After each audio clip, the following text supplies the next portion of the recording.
Motorists and transport groups continue to call on the government to stop the no-contact apprehension policy, citing unfair implementation. Babala ng MMDA, makalusot man sa traffic enforcers nila, wala pa rin kawala ang mga pasaway sa no-contact apprehension program. Kaya niya na pong ibigay yung lisensya niya, so hindi po natin siya mapipilit ng ganun. Gagawin namin, total pwede naman po kayo maligit ng plaka lang po, tapos i-ano na lang po natin refusal to surrender driver's license. Nanindigan ng NCR mayors na hindi nila sususpindihin ang pagpapatupad ng no-contact apprehension sa kanilang nasasakupan. And pinag-aralan po ito ng malalim. Transport groups in our areas were invited. And when it comes to the execution and implementation po, hindi naman po private supplier nag-implement po ito eh. It is the city that's implementing. 5 Metro Manila mayors are not changing their minds about the No Contact Apprehension Program or NCAP. That is despite appeals from motorists, the LTO, and petitions from before the Supreme Court to stop the NCAP. Why are the mayors not budging? The answer in this episode of The Chiefs.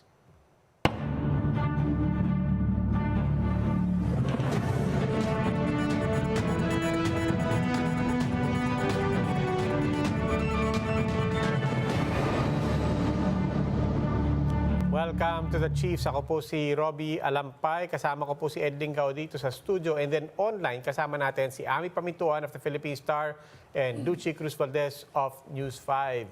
Chiefs, happy Friday! Very happy Friday. Happy weekend. Tatlong araw na lang. bakit very happy, LCB? Friday na eh. Kasama ako daw sa pag-celebrate ng weekend, linggo-linggo, no? Daya nyo. Kala mo na lumalabas sa bahay. Abi, babakapan ba ng balita ang Happy Friday?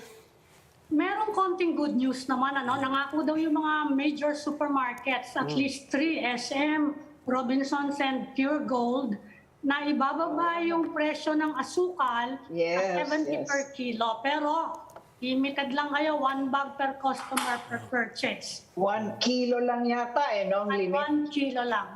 Yeah. Until supplies last. Pero in the meantime, Yes. dahil Friday, inaabangan natin ang Monday, kaya ang big story kanina, binabantayan natin ang traffic sa pagbabalik ng eskwelahan. At Yes. saka Correct. yung isang pinag-usapan namin kanina, the LTFRB has reopened about 100 routes. Pero yung LTFRB kanina, yung eksena, walang pila among operators and drivers to reapply for franchise. So hindi pa natin alam kung ilan talaga yung mamamasada sa Monday. Kasi the complaint is that they still have to gather the documents. Only after which they can start the application process. So it's medyo gawin sila sa oras. And it's the weekend coming up. Kaya nga, kanina tinanong natin ng MMDA. So it's a dilemma also on Monday because they're gonna have to balance yung hassle on the side of the operators and drivers as well as the hassle, of course, of the riding public. Anyway, napupunta tayo sa usapan ng traffic and our first topic is related to this. Our first guest tonight, Mayor Wes Gatchalian. Mayor Wes Gatchalian, sir, of Valenzuela, of course, here to talk to us about this whole controversy about the no contact apprehension. Ikaw ba, Ed, nakatanggap ka na ba ng... Ito nga, chinecheck ko ngayon eh. Sinabi niyo, may website eh. Chinecheck ko ngayon eh. Mukhang iba-ibang cities eh, kanya-kanyang websites eh. Pero ako tanda ko, nakatanggap ako ng love letter eh. Hindi nila ako umangal. Sige. Teka muna, ako say, we will talk to Mayor Gatchalian. But I understand we have to take a quick break, and then still ahead, COVID cases on a downward trend and 2 more monkeypox cases detected. Please keep it here on One News. We'll talk about all of that.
And as we said, 5 Metro Manila mayors have issued a statement saying the no-contact apprehension policy is staying. One of the signatories is Mayor Wes Gatchalian, who joins us via Zoom. Mayor Wes, welcome to the Chiefs. Good evening, Roby, Ed, Amy, and Luchi, and to all the viewers of the Chiefs. Thank you for having me. Evening, sir. Evening. Mayor, we'll jump straight into it. The people who are critical of the NCAP, this is the No Contact Apprehension policy or program, are saying, among other things, lack of consultation, no due process, hindi raw malinaw kung sino yung pwedeng hulihin, maraming kailangan na exemption. There are so many scenarios where, well, supposedly you should be able to challenge or at least question itong pagka nakatanggap ka ng love letter, no? But what has your experience been, and why are you so adamant na no, this is a program that we should stand by? Well, Ed and Roby and everyone, Valenzuela City started back in 2019, no, under then Congressman Rex. And ever since 2019 until 2022, we've seen the improvements, no, when it comes to traffic violations. In fact, if you compare 2020 to 2021, bumabaho yung violations namin by 47%, no? And for us here in Valenzuela, maybe I cannot speak for the other LGUs, no? But for me in Valenzuela, it is a very successful program. Number one, kaya ho bumaba ang aming numbers of violators in the, sa lansangan ho natin is because we're trying to change the mindset and the culture of the motorists in Valenzuela. Kung before, the old ways natin, sasabihin nila, yung mga traffic enforcer natin, nangungotong, sasabihin nila, prone to verbal and physical abuse yung mga traffic enforcers natin. When we had this NCAP, ngayon technology-driven. There's evidences, there's pictures, there's videos, and wala akong human intervention in all of this, no? So we've seen the difference, and honestly, there are around, since we launched this project to date, there are already 200,000 cases, no? And out of the 200,000, 100,000 doon is pertaining to the bike lane issues, no? Which we just launched in January 2022. Sa Valenzuela pa lang po yan. Sa Valenzuela pa lang po yan. Ito Yes, sa Valenzuela ho. Pangalawa ho yung beating the red light, no? And ang nangyari ho dito sa amin, we've noticed, if I studied the numbers carefully, 80% po ng mga nahuhuli ho ay hindi naman ho taga Valenzuela, mga taga-labas na dumadaan. 20% of the Valenzuelanos, makikita natin, has improved the culture, no? Sumusunod sila, alam ho nila, may camera yung dadaanan nila. At just like in first world countries, talaga pong with or without a traffic enforcer or police, matinuho sila. That's why I believe that in Valenzuela, this NCAP program natin is very much successful. Pero ano po kaya ang nangyayari doon sa marami kasing nagrereklamo, Mayor, na nahuli pa ulit? So it results in multiple violations. So in other words, para bang walang interoperability, for lack of a better word, from one LGU to another, or basta parang there's no one common database, kumbaga, na naka-flag na, oy, nahuli na yan for coding or nahuli na yan. So tuloy, nagkakaroon ng multiple violations ang isang driver. Anong sagot doon? Well, Luchi, siguro tanungin muna natin ang importante, bakit ka nahuli? Ibig sabihin, hindi ka sumusunod sa patakaran. It doesn't matter ho kung ilan ang huli mo o magkano ang huli mo. Ang importante po ay sumusunod tayo sa batas ng lansangan, no? But on the interconnectivity that you mentioned, yes, you're right.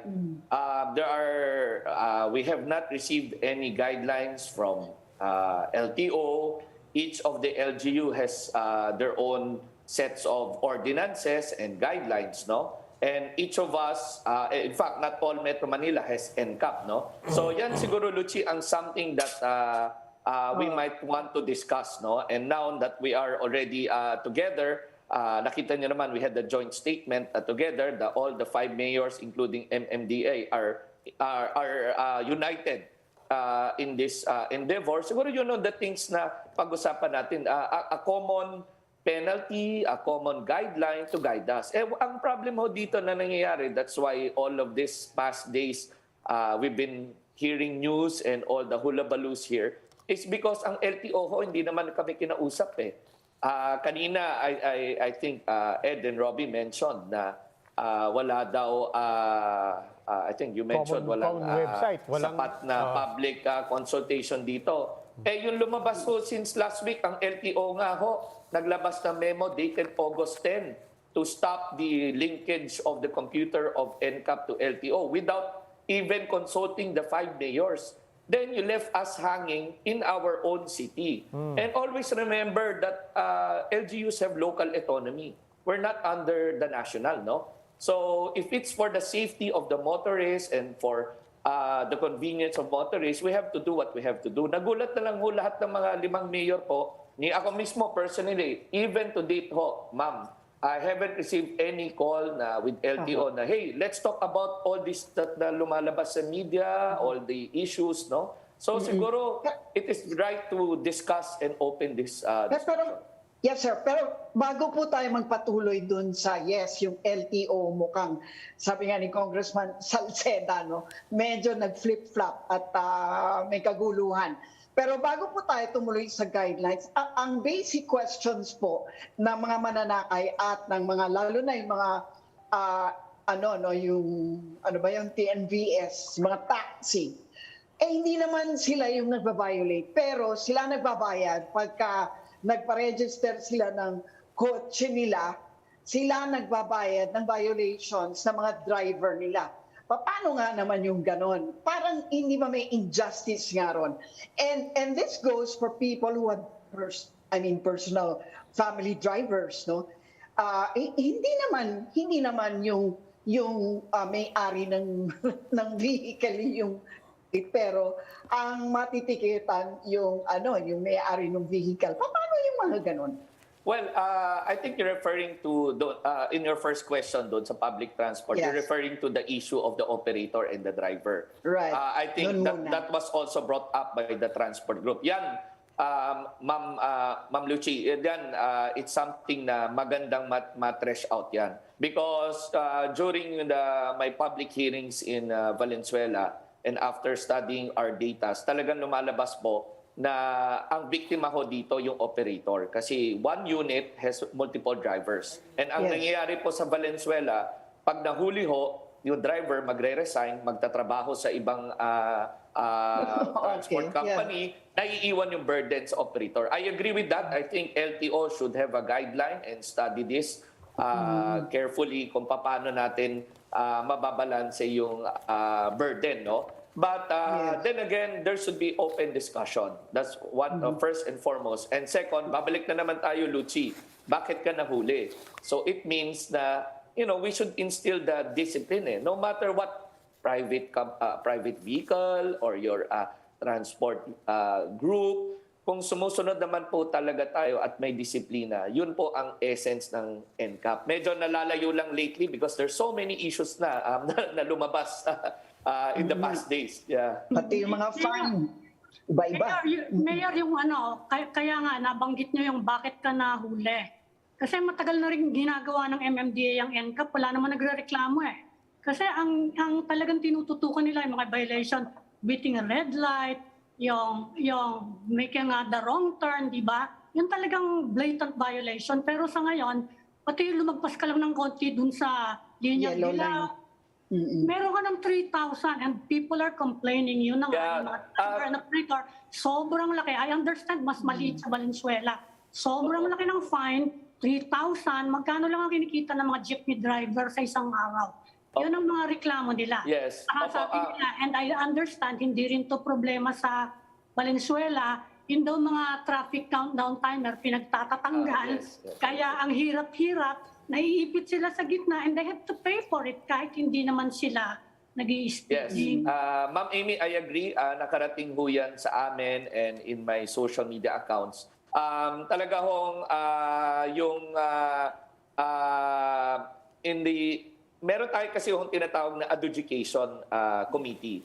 That's where all these issues are brought about, all the concerns are brought about. And here in Valenzuela, very active po yung adjudication committee ho namin. And I just want to clear this out to the public na ito po hindi run ng supplier. This is run by the LGU. So in fact kami, for example, during the pandemic, naintindihan ho namin yung sentimento ng kababayan namin. Pandemya na, maraming walang trabaho ho, trying to survive. Kaya ho kami, buong year ho, from 2021 and up to 2020 to 2021 ho, ay binigbigay kami ng tax relief, amnesty. Wala hong magbabayad. Nape-penalize sila ng NCAP, nakakakuha talaga sila. Pero hinayaan namin walang magbayad.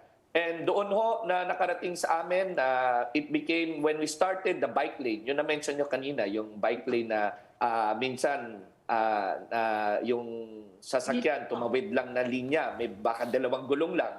Or minsan, often ho na instances sa violation namin, nagmamadali ho yung Grab or food delivery, bike lane ang kanilang solution, no? So again, nakinig kami sa aming constituents. We had numerous voices and nakita naman namin drastic improvement at malaki pong gaan ito. Yung sa timer ho, the second thing that you mentioned, in Valenzuela, we never removed the timer. In fact, during my administration, naabutan lang nitong issue nito, but actually my plan really was to even put additional timer. And if you notice, ma'am and sirs, in first world country, pati nga pedestrian, tatawid ka. Remember, may timer sila? Yeah, so that's what we wanted to adopt in Valenzuela. The timer has, of course, numerous advantages and disadvantages, no? But for one, it gives motorists a head start already. So meaning, pag nagbibilang na, dalawa lang naman ang decision mo eh. Bagalan mo o bilisan mo. So we're giving them the right. Kaya hindi ho pwedeng justifiable yung sinasabi na yung NCAP, sadyang hinuhuli kami, yung NCAP, deliberately, ganyan. You know, we cannot please everybody. But the NCAP is technology-driven. Mayor. It is not... buti nabanggit nyo. And I apologize for interrupting you, but buti nabanggit nyo that it's technology-driven. Just one quick question because we're being told we're running out of time for this segment. But on the technology, what does NCAP represent? Does it represent also one piece of technology where all the different LGUs can come together on? Or is this, dahil sabi nyo rin that it's the LGUs implementing this, it's not just the policies that are different. Are the technology platforms also different? Kasi ang na-imagine ko dito, parang QR code during COVID eh. Di ba? Na parang sinabi, lahat kami magko-QR code. Everybody thinks, okay, that's great. One solution. But actually, many implementations, iba-iba yung QR code. The QR codes don't speak to each other. Is this similar to that? Yes, sir. So what you're asking is the interconnectivity. This LGUB has this and LGUC. This is a PPP project. The LGU signed up with a local supplier who provided for the technology, and that local supplier is connected to the LTO. As far as their internal, which is the supplier to LTO, that is national. So they have the interconnectivity, no? Halimbawa, 5 po yung 5 LGU yung client nila. They have the command center to connect it to the computer of LTO, which LTO agreed long time ago and signed up with them. But sa amin, within the LGU level, wala ho kaming interconnectivity. So siguro that's something na magandang pag-aralan ho. And wala pa kasi hong ruling sa national, wala naman tayong batas. Kaya ho kami naman, ginagawa lang namin trabaho namin. Kaya ho, nag-sign up kami with this, we partnered with this local supplier. Okay. Isa na lang, Mayor, pahabol ko lang Kasi sabi nyo, you are changing, maglalagay kayo ng additional timer. Akala ko MMDA yung in charge sa mga at sila daw yung nagtatanggal ng timer. So each LGU can say no to the MMDA and implement yung gusto nyo ngang system. Well, traffic. With the mandate of MMDA, of course, big assistance yung kung meron sila ipo-provide, and they also get funding from the national. But kami naman, alam niyo naman po, Ma'am Amy, na hindi na ho kami naghihintay ng assistance from the national initiative na po ng LGU ito is because we are an urban, highly urbanized area. In fact, Valenzuela is an industrial city. Ang daming 10-wheeler truck, ang daming mabibilis na motor and sasakyan. We have to find solution on our own. And this is the reason why we adopted this NCAP on, actually, sa ngayon lang ho, MacArthur Highway lang, major highway. The rest of the city is commanded by our traffic enforcer. But doon kasi, it's in and out coming in from Bulacan and from other parts of Metro Manila. Very congested, very busy road. So, hindi na ho kami naghihintay pa ng tulong sa national kung ano pong solution na kaya namin hanapin for the welfare of our constituents in Valenzuela. Ginagawa na ho namin. Okay, Mayor, maraming salamat po. Valenzuela Mayor Wes Gatchalian. Thank you, Mayor. Thank you, Mayor. Thank you, everybody, for the opportunity. And we'll start up another conversation after the break. Keep it here on One News. The Chiefs will be right back.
Welcome back. The Chiefs COVID cases on a downward trend, but 2 more monkeypox cases detected. To discuss these issues, we have with us infectious disease expert Dr. Ronjin Solante. Welcome back to the program, Dr. Solante.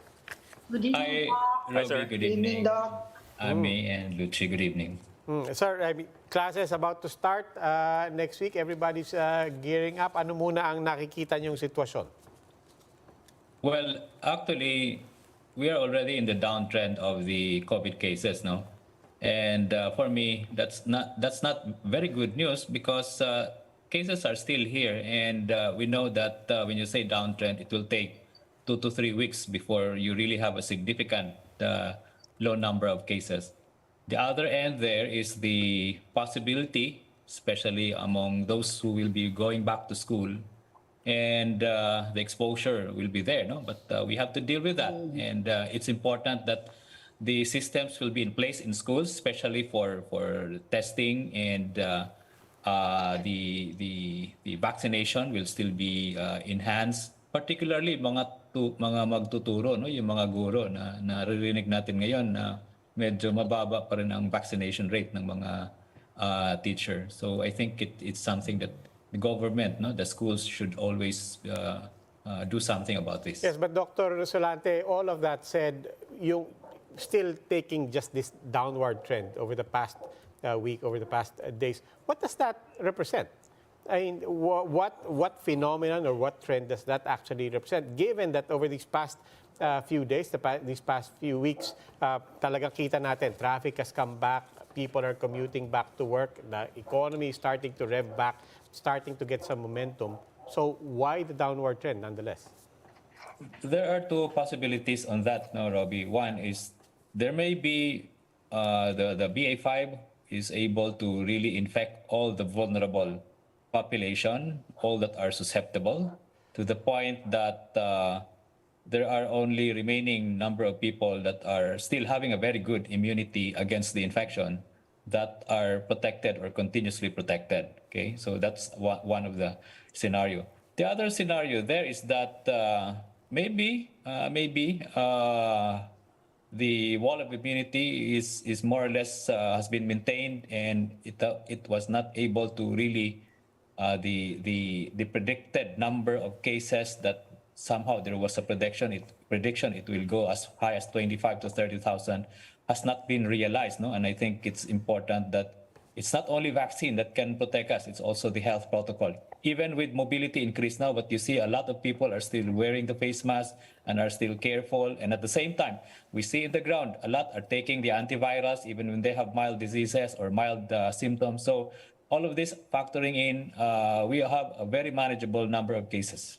Sir, going back to the opening of school, do we have any idea or any data as to how many percent of the children in primary and secondary have been vaccinated?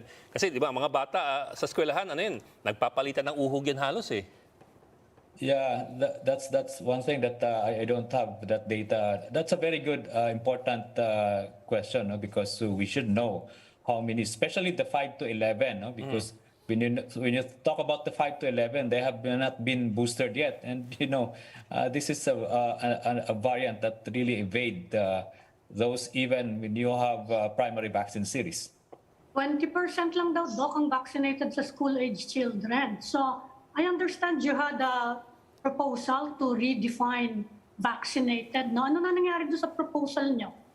Well, it remained a proposal amin, no? Kasi actually, ang gusto sana namin, maski hindi naman mandatory, but they should require updated vaccine record, no? Which means that when you say updated, nakatanggap ka na ng primary vaccine series or plus the booster, no? But sa ngayon kasi, sa 5 to 11, we are yet at the level of the primary vaccine series and not yet on the booster part of that, no? Kaya talagang we really have to protect these children, no? Importante dito yung tuturuan natin sila paano magsuot ng face mask, especially inside the schoolroom, and the teachers should also be vigilant enough, no? And yung talagang anong tawag niyan, yung pasensya magturo dito sa mga batang ito being inside the school. So ito pong downtrend, ano po ba ibig sabihin, tuloy-tuloy na po ba ito? I think that's what people really want to know. Bottom line, no?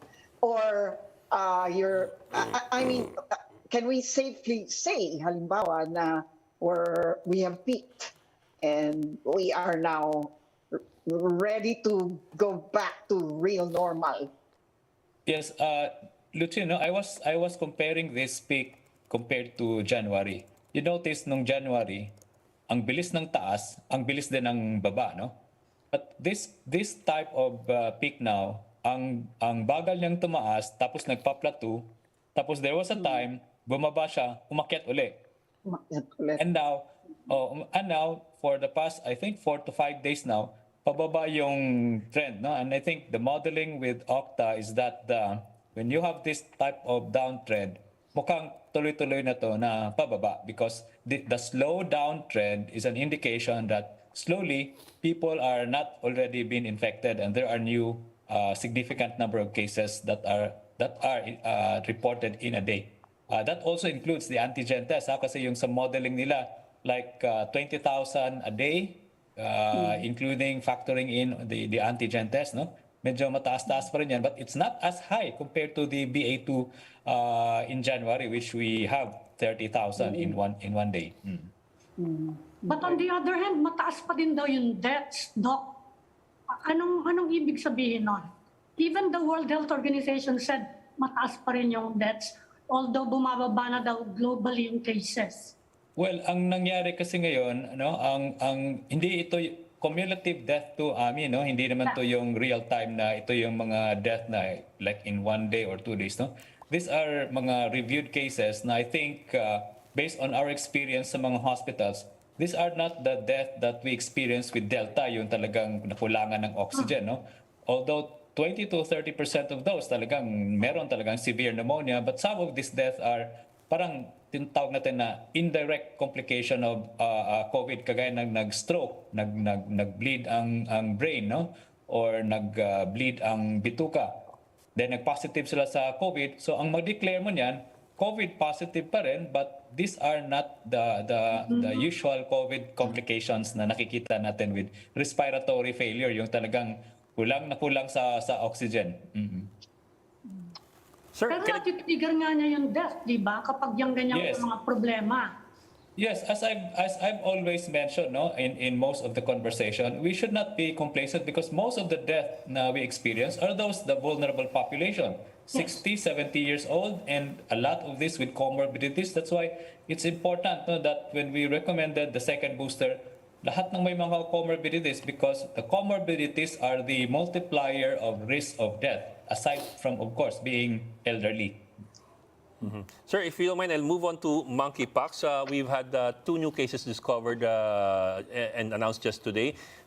Is there any reason to be concerned already because of this disease? Especially considering how Filipinos have very little concept of private space. Kiskisan tayo ng kiskisan ng balat.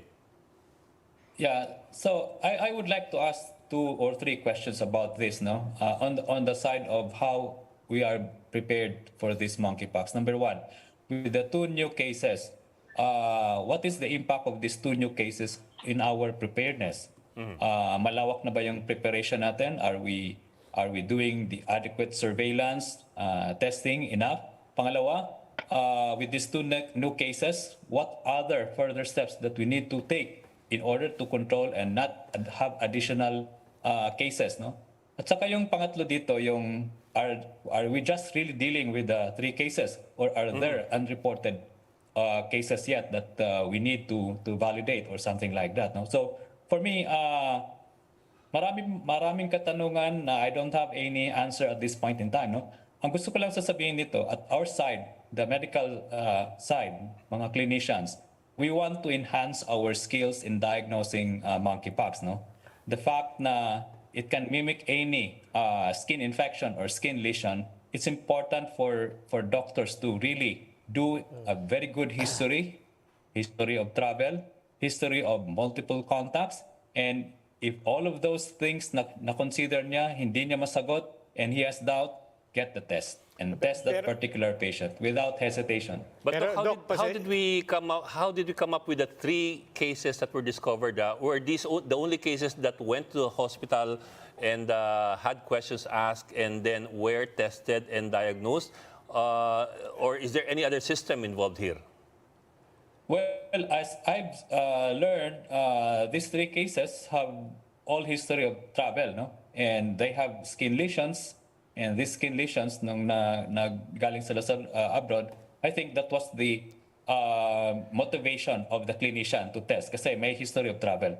Ang tanong ko nga dito, halimbawa walang history of travel and you have that characteristic skin lesion na most likely monkeypox, will you do the test, no? So there are important steps clinicians should really be observing, no, in terms of this, and it's our responsibility, no, as an expert to enhance the awareness of the clinicians on how to detect without discriminating people, because you know what, in other countries medyo ticklish ang issue about monkeypox kasi ang kadalasan 95-98% are MSM and more than 40% are HIV positive, no? So we have to be very careful with that on how we will approach this particular case.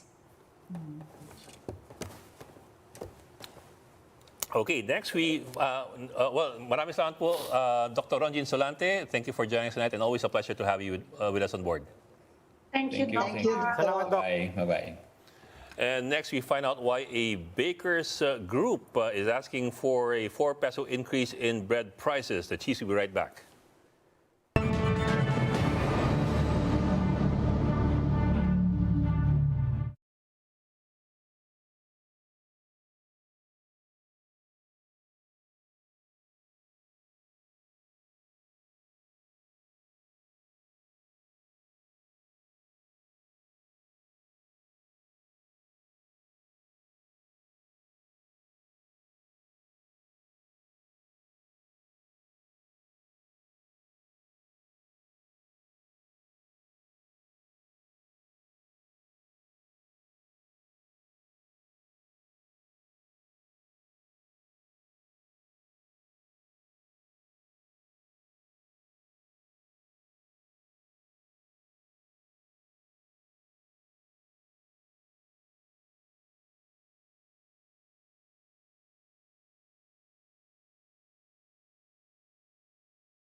The Blue Ribbon Committee, under its new chairman, Senator Francis Tolentino, is set to launch a probe into the botched importation of sugar by the Sugar Regulatory Administration next Tuesday.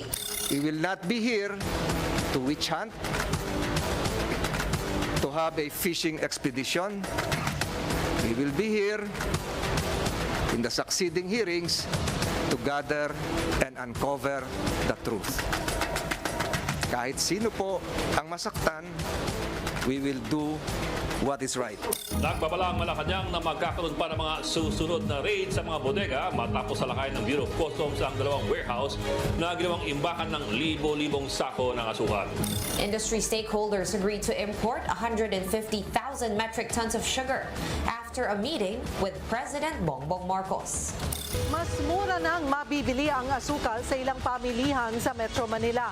Yan ay matapos pagbigyan ng ilang supermarket ang hiling ni Pangulong Bongbong Marcos na ibaba sa 70 pesos ang kada kilo ng asukal. Pakiusapan lang po sila ni Executive Secretary Luchi Cruz-Valdes na bilang tulong na lang sa ordinaryong consumer na pababaan kahit pansamantala ang kanilang mga presyo at may resolban natin o maitawid natin hanggang itong Setyembre. Bakers are already feeling the pinch of the increase in sugar and wheat prices. We now have Philippine Baking Industry Group President Johnlu Koa. Sir, maraming salamat for joining us and welcome back to the Chiefs. Good evening. Yes, thanks for inviting. Good evening, Amin. Good evening, sir. Good evening, sir. Sir. Luchi and Eric. Yes, sir. Sir, we of course, we do understand you already petitioning DTI for a 4 peso increase for Tasty and Pandesal. Pero we also understand that as early as June, you already made the same pitch to DTI, but you were asked to hold it off. I'm wondering lang, with this new number that you have, does this already factor in the fluctuations in, for example, the prices of sugar, o ito pa yung luma na coming back from June? Actually, hindi pa kasama yan. Ay, hindi pa? Pero yung members, yung mga biggest bakeries of the Philippines, my members, they all agreed that we have to all support the consumers and the government kasi super inflation na talaga to. We just have to shoulder it and just ask for the former increase. Okay na rin yun for now. So itong 4, sir, is from June pa. We are not yet factoring in the increases in sugar, which I suppose would drive things higher. Yeah, because you should see that there is definitely an impact on demand every time you increase the price. So yung constant increases of everything would have, as I said before, created the lack of purchasing power. Mm-hmm. So kami naman, there are many of us are business graduates. So we understand the point price elasticity of pricing. And so we said that as long as our contribution margins remain zero or more than zero, we will be there. Directly. Kasama po ba kayo dun sa mga ganon? Actually, that was a proposal we gave to Secretary Mon Lopez a year before pandemic, 2019, 2020 at that time. We were already ready. They helped us through PITC to organize a batch of sugar, refined sugar from, if I'm not mistaken, from Thailand. And so what happened was that all the paperwork were performed, were completed, and the PITC had it in their hands. And we were told that it could not go through because the SRA or some government agency did not approve of it. Oh, so it was bad. Bakit daw po? Kasi I really don't know. Siguro naman, we were told, if I'm not mistaken at that time, was that may local naman, but why import? Parang gano'n. Well, but the whole point is, may local, it's so expensive. Yeah, so that would have stabilized prices of baked goods. Ganun ho ba yun? Yes.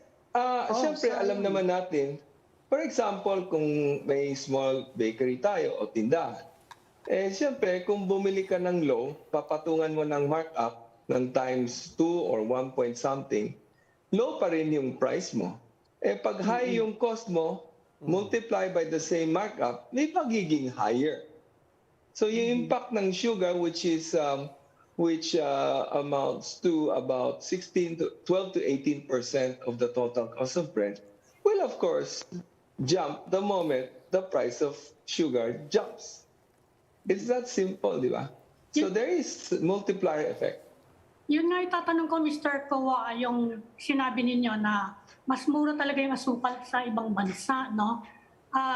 They're saying na dapat daw buy local, buy Filipino. Kaya lang, sabi naman ng iba, kasi masyado ng inefficient yung production natin. Siguro you can give us an idea. Pagkano yung sugar ngayon sa Thailand, for example? Yun, alam naman natin ngayon, 100 to 110. Yeah, I just read your column this morning. Yeah. Me. And I was with Mr. Joey Concepcion kanina sa Go Negosyo sa Ayala Malls, Manila Bay. Tama naman sinabi ni Sir Joey. We must support local, but we should not support inefficiencies. I think that was how you ended it in your last paragraph, no? So, sakto yon. Like kami sa mall, sa tingin nyo kung yung chicken ko hindi na masarap, mas mahal pa, tatangkilikin ba ng mga mall goers? Hindi. O bakit kami nape-penalize? Isya-shut down na kagad yung chain namin because somebody else with better product, better prices, better efficiencies would have been hired by the mall to fill in the gap. But pagdating sa mga raw material, we are left to suffer of all the inefficiencies. Never integration is created for the base for the benefit of the greater ASEAN population in general. That was the plan when I remember attending the ASEAN Business Advisory Council way back 2015. That was the big story then. We are going to help each other, plug in our supply gaps, transfer technology, and bring the entire region to a more competitive international standard. Now, it's been 7 years after, where are we? Maybe we should ask that question. Mr. Koa, you're a businessman, you're an entrepreneur. You're plugged in, obviously, dun sa cost, sa supply side, raw materials, and everything that we've been talking about. But you also have a very keen pulse on the consumers, the end consumers in particular. I'm just wondering if you have any insights on how are things on the demand side, down to the consumer levels, the purchasing power of our people, their consumer behavior. What are some insights that you think are worth talking about? Oh yes, I got a consensus among our big bakers. No, they include, for example, Gardenia, Marby, Uncle George French Baker, Cindy's Bake Shop, Fortune Bake Shop of Mercury Group, and Uncle George Agri Pacific. I hope I did not miss out on anybody. And they told me, since the pandemic, sales actually deteriorated by more than 20%. So, you know, that 20% contributes quite a huge part of the contribution margin to our bottom line. So we have to recover there. Then you're faced with spiraling prices. Then here we are going about increasing prices. Overall, we will really suffer. We might suffer more. So we really felt that let's go slow. Since our businesses are built on long-term strategy, let us kind of like help government, help consumer subsidize.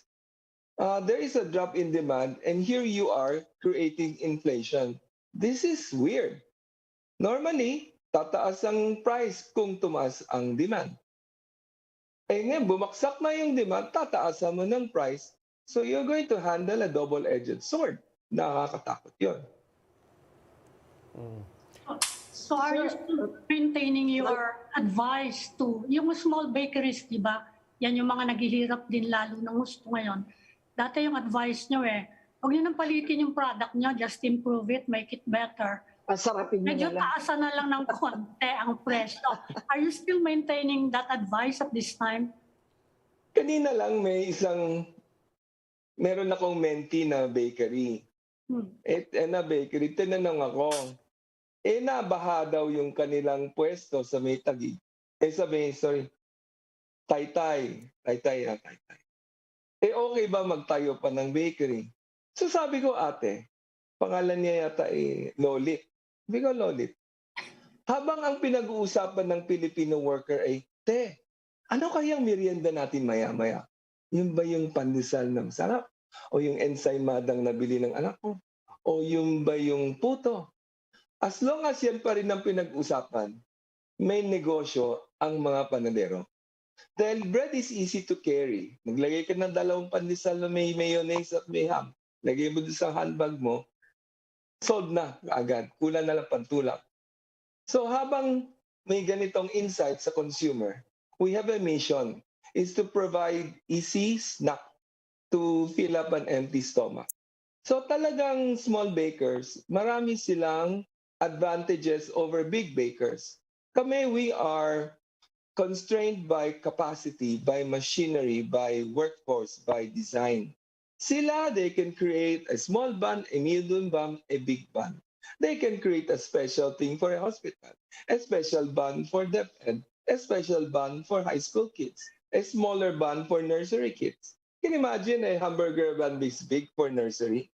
Hindi, pwede. Kung gawin mong cute, o kaya gawin mong animal bun na mukhang isang animal like crocodile, di ba cute? How can we do that? It's by hand. Hindi cute yung crocodile. Di ba yung let's Sa call it Congress yun. alligator. Sa Congress si Papa. Alam niyo, sir, Sabihin mo, gawin mo na lang parang Papi Luque. Oo nga. Yan pa. Sir, Yung mata, 2 pasas. Nauuso ngayon ng no sugar nuts. Marami nagsabi talaga, sugar daw is a killer in the sense na talagang ang daming harmful effects on the body ng sugar. So may mga nagtatanong, bakit hindi lang daw bawasan ang sugar, lalo na sa ating mga baked products? But I know that the Filipinos have a sweet tooth.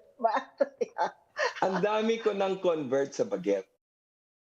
Ang baguette, 0 sugar. Yan. It's only flour, water, salt, and yeast. And in some cases, natural levadura or natural sour, no? So why is it that the French baguette has no sugar? It is because it is that. The reason is that it has been fermented differently from the Filipino bread. Iba yung fermentation technique ng mga French, which I mastered in the last 33 years. Ngayon, how do you bring that to the Filipino consumer? Palate. Simple lang. Gawin nating ipauso natin, di ba? Siguro kailangan na lang natin isang endorser. You'll never know. Actually, kasi ang problema, sugar, the role of sugar is in the fermentation rather than in its flavor. Kasi the yeast has to be fed with sugar. Otherwise, it will not grow enough carbon dioxide, alcohol, and acid. 3 things. Nagbibigay siya ng tutulong sa fermentation, the bread should rise, and when it enters the oven, it should keep the yeast alive. Otherwise, after 10 minutes, it will collapse. Sugar comes into play scientifically. Now, in the absence of sugar, the yeast will now have to consume the sugar found in the starch. Then that's a different ballgame. Wow. So may science pala yan talaga. Sir, so you can Filipinize the baguette. Call it baguettes. Ulitin mo. And you know why it is in Gawin ng yan, French pandesal yan. Hindi na I'm leading to that. Para go on a French paradox diet. Sige nga, challenge. Luchi, gagawa ako ng no sugar pandesal. Dadalan ko sa mga that's it. Teka muna, Luchi. Promise na lang. Teka muna, Luchi, Professor. Talaga, you promote Dapat me. magpapalaman kami ng kondensada. Tapos. Ay, hindi. Magpalaman tayo ng Huwag mo na ipilit. Teka muna. Huwag mo na ipilit. Teka muna, Luchi. Professor Johnlu Koa, I'm calling you Professor, by the way, College of Business Adto, pero sipa lang ako ng College of Business Adto. Anyway, hindi totoo yun, no? I think you went to engineering yata. No. Business ad ako, sinipa ako. Ended up in Moscow. But anyway, si Ed Lingao, merong, ito, pwede nyo i-market study nyo. May suggestion si Ed na pangalan para sa Filipino baguette. Bagets. Sino kaya ay baguettes. Pwede rin hot shots. Pero I would like to assure you naman when the moment DTI sees naman that flour prices will be going down na gano'n, adjust naman kami downwards naman. It has been shown. Would you imagine, Ed, no, in 12 years, we started the Pinoy Tasty at 32 pesos. Today, it's 38.50. Imagine mo, 12 years. Ano ba? 12 years. It just went up small increment.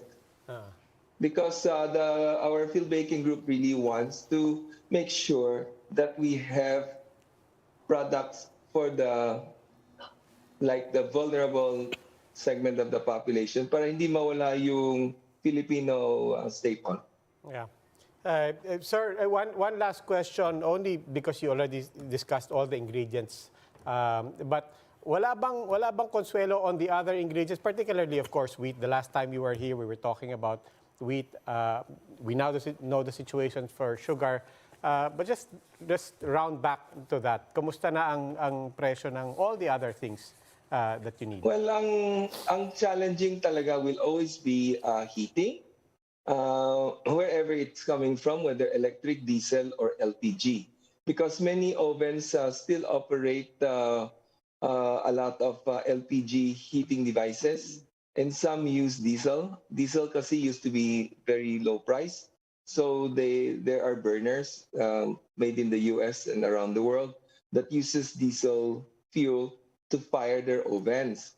And of course, the most expensive would be electricity. But lately, I realized that electricity is the way to go because it's easier to control the heat and it's more efficient in the long run. The other thing would be oils, fats, and butter. Butter went up so much, as well as cooking oil and vegetable lard or shortening. And this is due to also their cost of inputs went up, particularly in manufacturing, in processing. Just look at coconut oil. If you have an increase in transport costs, the nut may still cost the same, but moving it from point A to B, the miller will have cost more. Kaya yung buko natin ngayon does not cost the same as the buko before. Sige. Well, you've whet our appetite on the science of the role of sugar. We will have to devote a different session for each of these ingredients. Sige, basta I'll send you guys sugar less. Tingnan natin how successful I can be. Sige, challenge. Sugar-free Luchi. Okay. Very 80s ba? Okay. Salamat. Sir, Johnlu Koa, maraming salamat po. Thank you, sir. And that's it for the Chiefs this week. We hope it was discussed. We'll keep the conversation going. Ako po si Roby Alampay. I'm Ami Pamintuan of the Philippine Star. I'm Luchi Cruz-Valdes of News 5. I'm Lingao. We are One News, all sides, all the time.